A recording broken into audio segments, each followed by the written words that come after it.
বাংলাদেশের উপর নিবিড়ভাবে নজর রাখছে ভারত, বলছেন জয়শঙ্কর। বাংলাকে বাংলাদেশের ভাষা বলায় চটলেন মমতা। এবং সর্বশেষ জানাবো, শিবির বিভিন্ন প্ল্যাটফর্ম থেকে অভ্যুত্থানকে চালিয়ে নিয়ে গেছে, বলছেন মাহফুজ আলম। শুনছিলেন সংবাদ শিরোনাম, এবারে বিস্তারিত।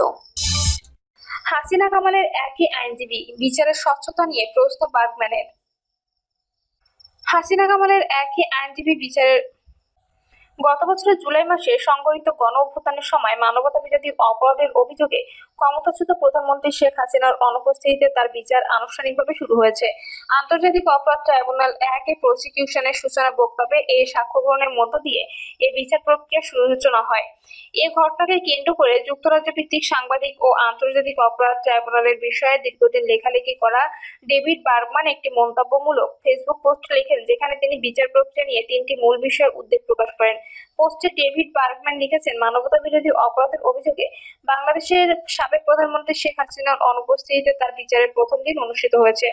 সুষ্ঠু বিচার নিশ্চিত করার ক্ষেত্রে আমার কিছু উদ্বেগ রয়েছে। প্রথমত, আসামিপক্ষে রাষ্ট্র নিযুক্ত এক আইনজীবী। 2 মক্কেলের ট্রাইব্যুনাল শেখ হাসিনার পক্ষে যে আইনজীবী নিয়োগ দিয়েছেন তিনি কেবল সাবেক প্রধানমন্ত্রীর নয়, তার সঙ্গে অভিযুক্ত সাবেক স্বরাষ্ট্রমন্ত্রী আসাদুজ্জামান খানেরও আইনজীবী। আসাদুজ্জামান খানও পলাতক। এটি বড় ধরনের সম্ভাব্য স্বার্থের সংঘাতের সমস্যা তৈরি করে, যা তাদের প্রত্যেকের যথাযথ আইনি সুরক্ষা প্রাপ্তিতে বাধা। কারণ বিচারের এই 2 অভিযুক্ত ব্যক্তির স্পষ্টতই একেবারে ভিন্ন স্বার্থ থাকতে পারে। উদাহরণস্বরূপ, স্বরাষ্ট্রমন্ত্রী কিছু নির্দিষ্ট কাজের জন্য প্রধানমন্ত্রীর ওপর দায় চাপাতে পারে, অথবা এর উল্টোটাও হতে পারে। প্রত্যেক পলাতক আসামির পক্ষে অবশ্যই আলাদা একজন আইনজীবী থাকা উচিত। সিদ্ধান্তটি ট্রাইব্যুনালকে নিতে হবে।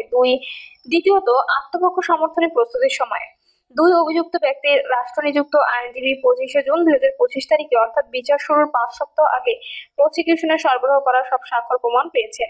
আমি মনে করি, কোনো আইনজীবীর পক্ষে উভয় মক্কেলের জন্য যথাযথ আত্মপক্ষ সমর্থনের কৌশল তৈরির জন্য প্রয়োজনীয় গবেষণা ও অন্যান্য কাজ সম্পন্ন করা অসম্ভব, বিশেষ করে যখন আইনজীবী তার মক্কেলের সঙ্গে যোগাযোগ করতে পারছেন না।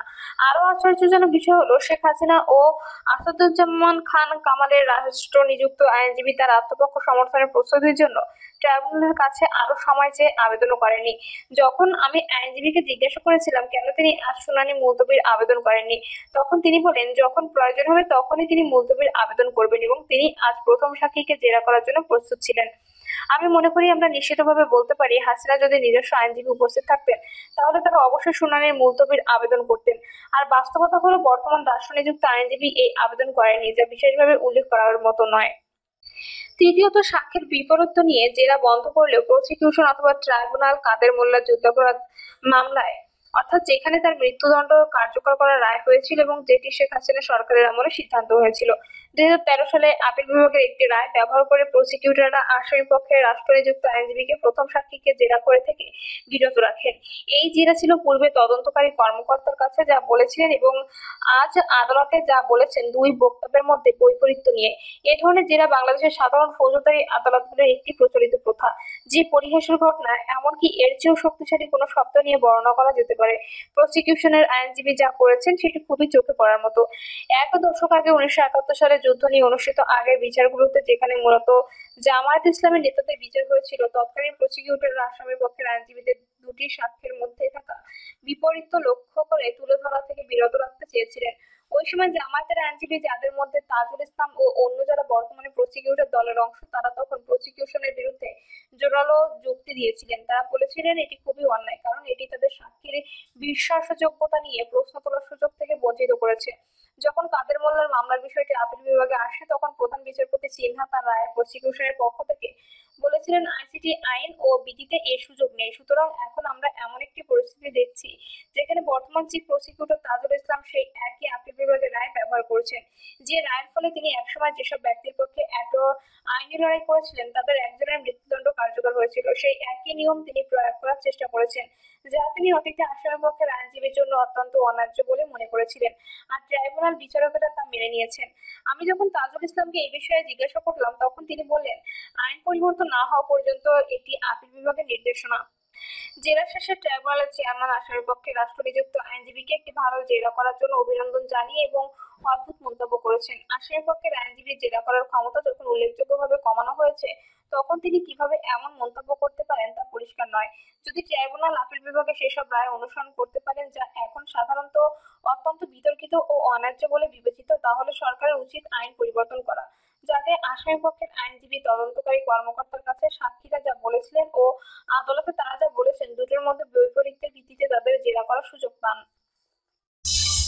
বাংলাদেশের উপর নিবিড়ভাবে নজর রাখছে ভারত, বলছেন জয়শঙ্কর। ভারতের রাষ্ট্রীয় স্বার্থ ও নিরাপত্তার জন্যই নয়াদিল্লি বাংলাদেশের যে কোনো ব্যাপারে বিশেষভাবে মনোযোগী।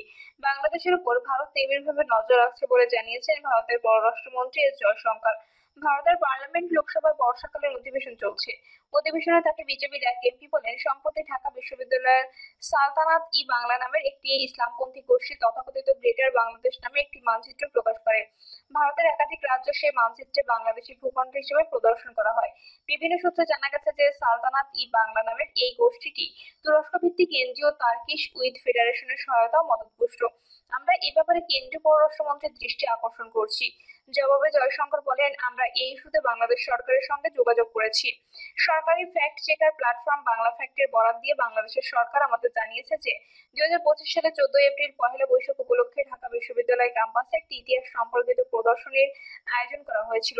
সেখানে মধ্যযুগের বাংলায় একটি মানচিত্র প্রদর্শন করা হয়েছিল। ওই প্রদর্শনীতে যারা আয়োজক ছিলেন তারা বাংলাদেশের সরকারকে বলেছেন যে কোনো বিদেশি সংস্থা বা গোষ্ঠীর সঙ্গে তাদের সম্পর্ক নেই।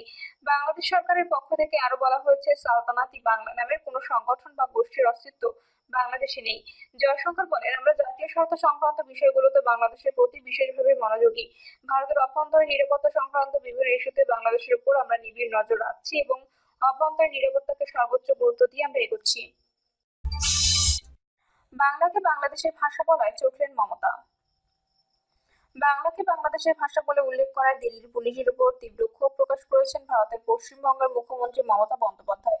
তিনি এমন ক্ষুব্ধ প্রতিক্রিয়া ব্যক্ত করেন। দিল্লি পুলিশের ওই চিঠিতে অপমানজনক, দেশবিরোধী ও অসাংবিধানিক বলে আখ্যা দেন মমতা। দিল্লির বঙ্গভবনের অফিসার ইনচার্জকে পাঠানো একটি চিঠিকে ঘিরে এই বিতর্ক সৃষ্টি হয়েছে। ওই চিঠি ফরেনার্স অ্যাক্ট এর আওতায় করা একটি মামলায় তদন্তের প্রসঙ্গে লেখা হয়েছে বলে দাবি করা হচ্ছে।